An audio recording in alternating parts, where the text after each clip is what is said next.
In Brave New World, the main reward used to condition subservience via positive reinforcement was a superdrug called Soma. The world controllers, writes Huxley, encouraged the systematic drugging of their own citizens for the benefit of the state. Soma was ingested daily by the citizens of Brave New World as it offered what Huxley called a holiday from reality.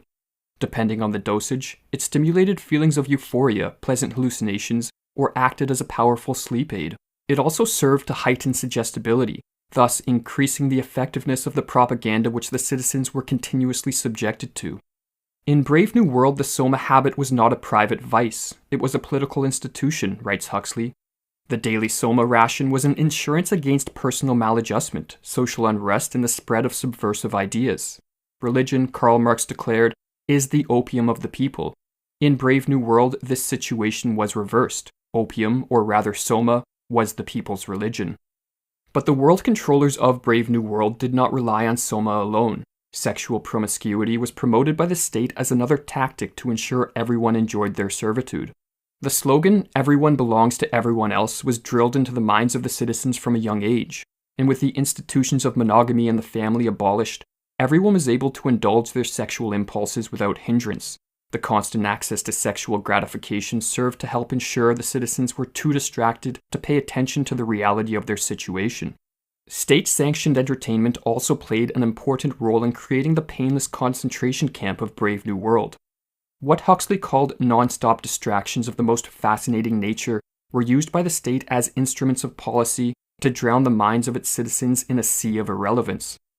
The parallels which exist between Brave New World and societies of the modern day are undeniable.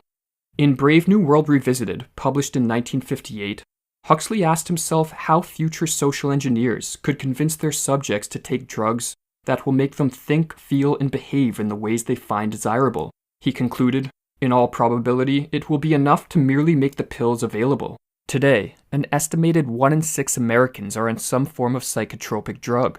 An opioid crisis has spread across the West.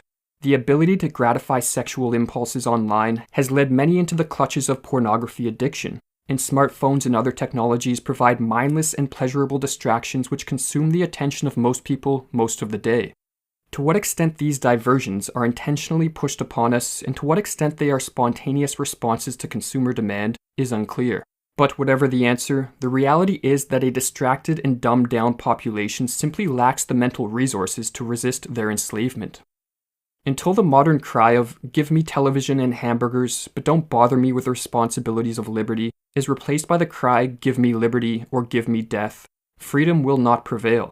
Rather, so long as people trade their liberty for pleasures and comfort, the type of social conditioning Huxley warned of will only become more refined and effective as technologies advance and more insight is gained regarding how to predict and control human behavior.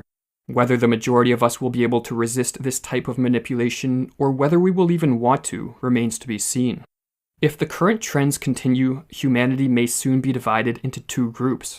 There will be those who welcome their pleasurable servitude, and those who choose to resist it for the sake of retaining not just their liberty, but their humanity. For as the former slave Frederick Douglass noted in the mid-19th century, long before Huxley wrote Brave New World, when a slave becomes a happy slave, he has effectively relinquished all that which makes him human. I have found that, to make a contented slave, writes Douglass, it is necessary to make a thoughtless one. He must be able to detect no inconsistencies in slavery.